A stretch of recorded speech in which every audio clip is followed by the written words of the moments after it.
I was just going to do another day of my LP of Outer Worlds today. I was gonna play some. I was gonna get home. I was gonna play some. What's it called? Um, Monster Hunter World when I got home. Maybe the new expansion. I'm actually still waiting for it to pop up on Amazon because I have this $25 Amazon card that one of my karate students got me that I'm gonna use. But that's besides the point. I after I heard about this review of Monster Hunter World Iceborne, I wondered why people said it was so bad. And then I read it and I'm like, this is it. This is the reason why people don't take video game journalism seriously. This kind of stupidity and like fence sitting and moral trying to like draw moral and political standards into a game like this is exactly why people think video game journalism is a joke. If you haven't read this article yet, I highly suggest that you first off don't read it. Do not reward PC Gamer with one of your clicks. Do not go to this site right here, PC Gamer, and click on this article and read it, because then you're just rewarding this kind of stupidity. Do not reward this kind of stupidity. I'm going to read it here for you, give my take on what's happening here, and then you're able to form your own review. But do not come here and do not reward Sam Greer for the stupidity that was written here, okay? Let's go. If you're already a fan and want to know simply as possible if Iceborne justifies its price tag, let me put it to you like this. I had put 200 hours in the world before this expansion. I've racked up almost 200 hours since I started it. So yes, there's a lot of bang for your buck. But if you're at all interested in Monster Hunter Beyond Time Sync, when Iceborne complicates the world in both incredible, interesting, and deeply disappointing ways. Now, you might be thinking like, oh, is there not enough monster variety? Is there something about it that I don't really like? What's happening here? What's disappointing about it? Well, we'll get into that. Honestly, the article starts off not that bad. It starts off as just a proper showcase of how an article should start off. And then it all too quickly will spiral out of control. So let's keep going. Iceborne is a mix of new monsters, regions, mechanics, and a whole new endgame, all geared towards veteran players. For those who have dipped their toe into World or didn't see it to the end, Iceborne has almost nothing to offer. Capcom has made it this for their dedicated fanbase, and to its credit, managed to offer up not just something that will satisfy the desire for new content, but provide a new structure for the game's hunts that goes beyond simply offering more. Okay, again, still pretty fair. There's a lot more, however, with each new region of Hoarfrost Reach adding a whole new biome to expand the delight of the heart at Monster Hunter, getting to trapeze around its ecosystems and see how its monsters interact with it. Whether they're collapsing ice shelves or tearing up trees for battering rams, there's a sense of connection between these creatures and their surroundings that sell a rich tactile world. Yet the better Capcom gets at this, the more convincingly animated and sounding their beasts, the greater tension between what the game says and is and what is actually to play. Again, I think this part's really good. The start of this review starts off pretty good. And then you start getting to the political, like, bullshit that's not part of Monster Hunter. Here we go. There's always been an unease for me when playing these games where I'm asked to go out, invade the habitats of these species, kill them to make the next set of armor or weapons. With World, the discomfort was extreme at times. Beating monsters until they limped away, then being asked to lop off their tails to hear their whines and squeals. You don't just kill the monsters in these games, you make them suffer. Engaging as its loop is, it's as throwing as the fights are, I've always been disappointed that they've created such a rich ecosystem and the only thing they can ask me to do is murder everything. And here is where the review falls apart. First off, what kind of scrub tries to cut off the tail when it's already limping away? No, you dumbass. You cut off the tail during the initial part of the hunt. The chance of you cutting off the tail when it's about to go to sleep is stupidly low. You scrub. And then he's trying to put this moral dilemma of, oh, but I feel bad for the giant monsters. Why? What did you expect to do in a game called Monster Hunter? I guess you can make an argument saying, I don't like killing animals, and that's fine. But then don't play a game called Monster Hunter, you soy boy. I don't like insulting people, but I feel like I kind of have to. Because Jesus Christ, this is pathetic. Actually pathetic. So, let's continue on. Iceborne does dabble in some... Oh, get over here. Iceborne does dabble in some alternatives with new side quests asking you to... Wait, what do you mean new alternatives? Here's another thing. Semi spoilers for the rest of this review. He doesn't talk about the fact that you can also capture monsters. You have 200 hours in this game. And you've never captured a monster before. Are you sure you don't only have 2 to 3 hours in this game? Anyway, Iceborne does dabble in some alternatives with a new side quest asking you to go out and document the tribes and cats in the world with a camera. So it's just another tribe of cats that you can like have join your sign during these Monster Hunter fights. For what I think it is. Again, I haven't played Iceborne yet. I try to go media blackout on it so I get fully surprised when I get into it. For an hour or two, I get to see what Monster Hunter might be like if it were more Pokemon Snap. Then go play Pokemon Snap. If you want to go just take pictures with Pokemon, go play Pokemon Snap. Go play Pokemon Go. Why was there not a Pokemon Snap game for the Wii U, by the way? That seemed like such a missed opportunity anyway. And the results was surprising. Details I've never seen before kept revealing themselves now, and I was taking my time to observe. It's a small thing, but a glimpse of what a kinder game would be like. This is a game called Monster Hunter! Making it all the more apparent what a cruel game Monster Hunter is. Why are you trying to bring politics in a game called Monster Hunter? Do you play Call of Duty and then like say, oh man, I had to like hold a funeral for every single person I kill? No! Do you play a fighting game and go like, oh man, I feel so bad just like beating up my opponent like that? I mean, this game is so much fun, but every single time I hit the other person, I don't know what their lives are or their goals are. Maybe I'm the bad guy in this. No! My guy! This kind of correlation of feeling bad for the giant monsters, again, I kind of get. But I think that morals kind of fall apart when we are no longer the strongest species. Okay, no one who actually plays Monster Hunter, I'm not gonna say no one, most people who play Monster Hunter, like the 99% of people who play Monster Hunter, don't think, oh yeah man, I want to go outside, and punch a cat until it's limping away, and then I want to slaughter it. No. But you gotta realize that giant monsters in this game are just that, giant monsters that are actively not only hurting the people there, but the ecosystems all around it. The entire plot line of Monster Hunter has been this balance of like controlling and not letting these monsters who are actually the ones invading into these areas and ruining the ecosystem.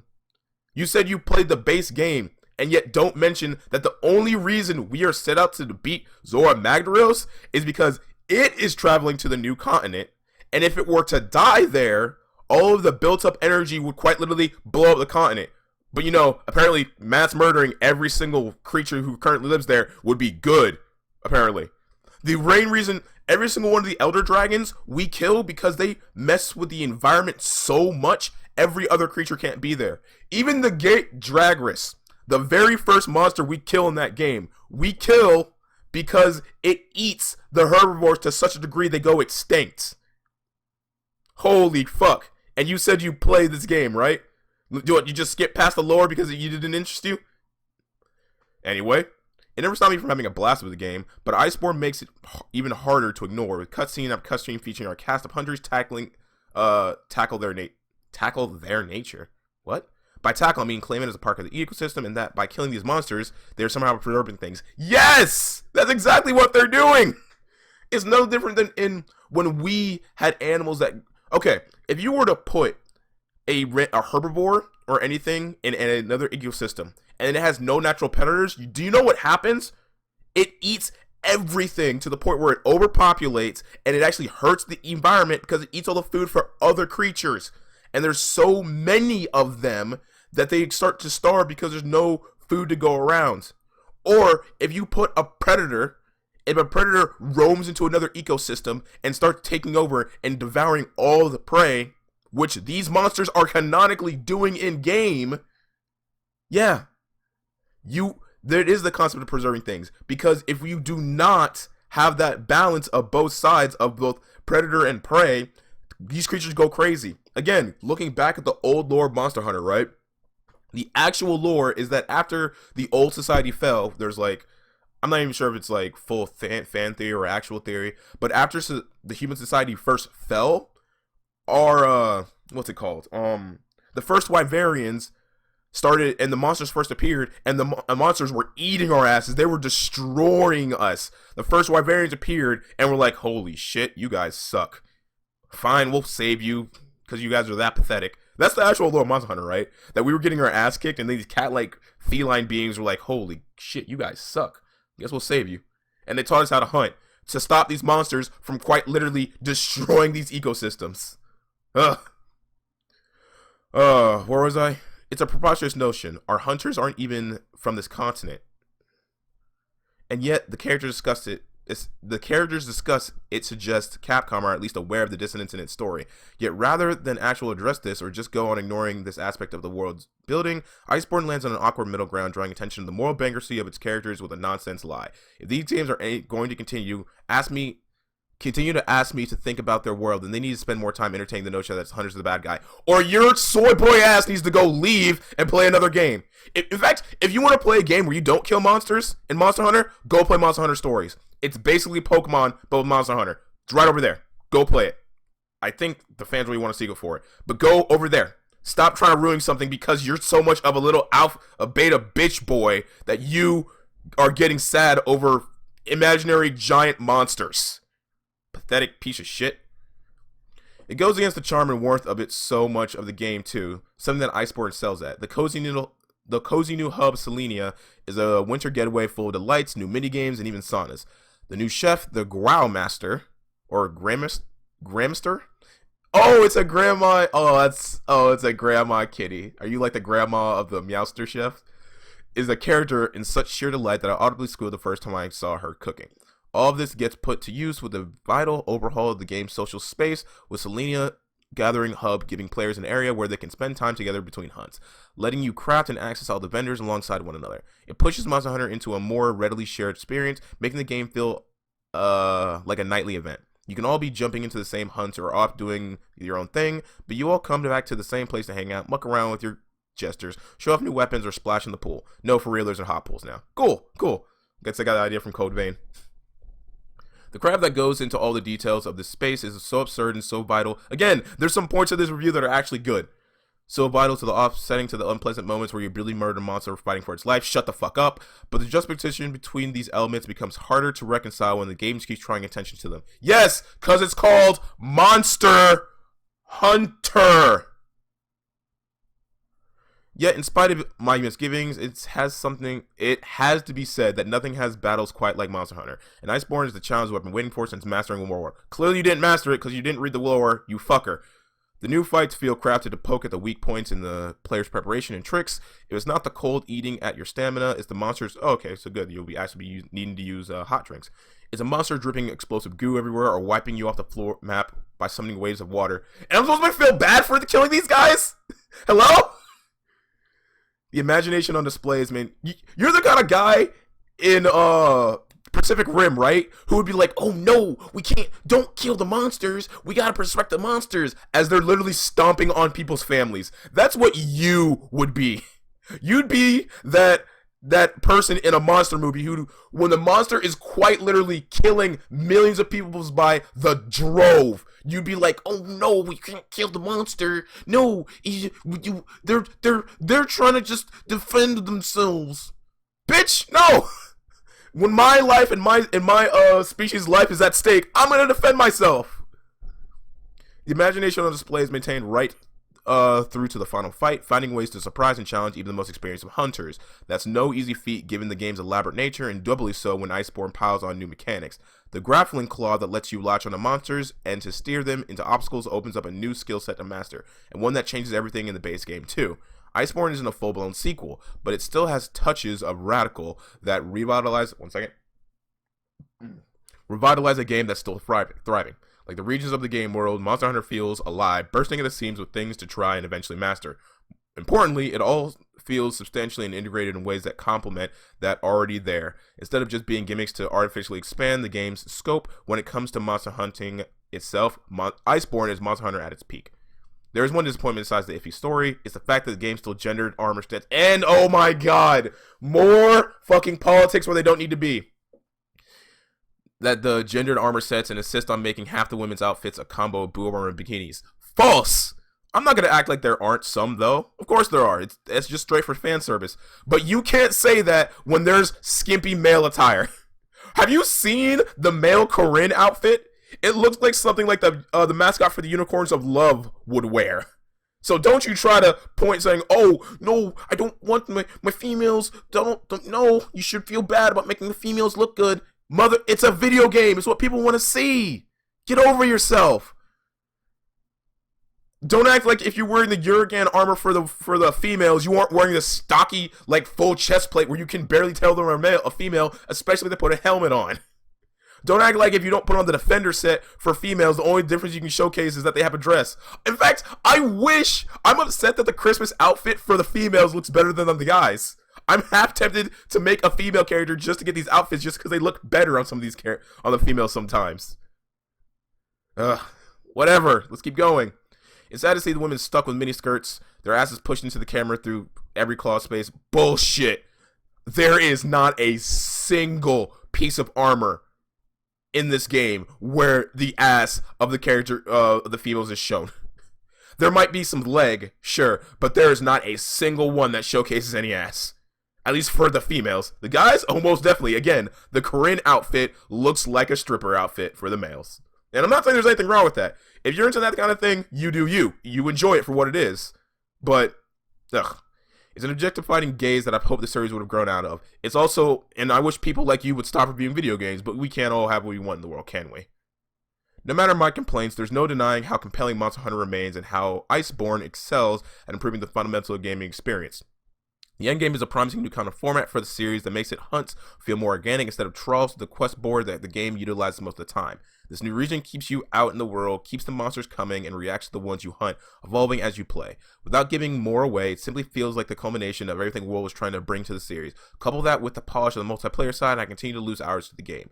There's such substantial new stuff here, so much to see and do. It feels like one of those ludicrous platters the hunters are served before a quest. Of course, the part of that feast is a plethora of cutscenes that construct a clumsily storyline the game could have done without. I guess that, that could be kind of fair, but then again, you don't really play Monster Hunter for the story. You play Monster Hunter to hunt monsters! Perhaps Capcom will one day find a way to engage more carefully with its theme. No, they should not try to change the theme, because it is what people want. Only beta bitch soy boys like you want to just go like, I just want to snap pictures. Go play Monster Hunter Stories. Go play Pokemon Go. It's right over there.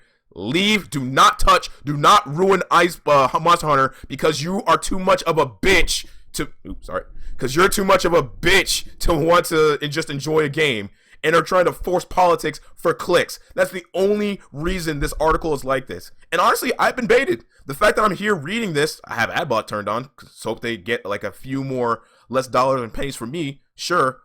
But the only reason you made this is to get the clicks. Period. You realize that you are such a shit reviewer of video games that the only way that you could get people to come read this is by doing this false baiting thing. Until then, I'll still enjoy the platter they're offering, but I can't help but leaving. Then go, leave. No one wants you here. No one would be sad. Jesus Christ, man. So, not gonna lie, I did get a little bit heated there, and for that I apologize. But it's just, I hate when politics gets thrown into something that doesn't need to be thrown towards it.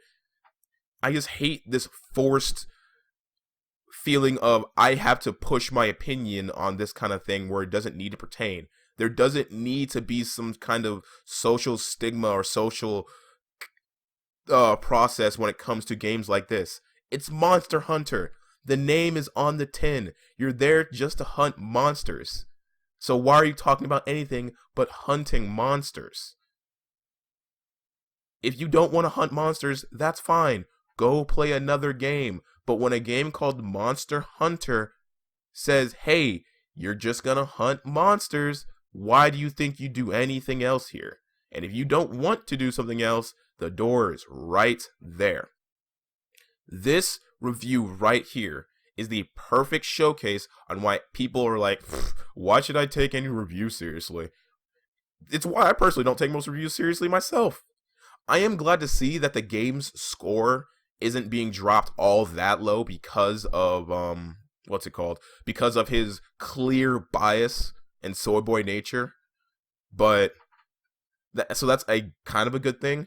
But when you see these reviewers forcing their own opinions rather than just talking about the video game itself, can you really call yourself a reviewer? Review the game. Review the game you're talking about. Don't force your own social and economic opinions on things just because you're a beta bitch. I'm sorry, Sam Greer, you just are. I know it's really rude to call people out like this, but this kind of mindset is just so pathetic. God. Either way, I'm gonna be here waiting for Amazon to get its PC copies of Monster Hunter World Iceborne. I'm gonna go play that, and my LPs will continue soon. I also have my next major video in mind, where I'm actually not gonna spoil what it is. So yeah, for anyone out there watching, thank you. Have a good morning, evening, day, or night, wherever you're at. But for right now, I'm out. Later.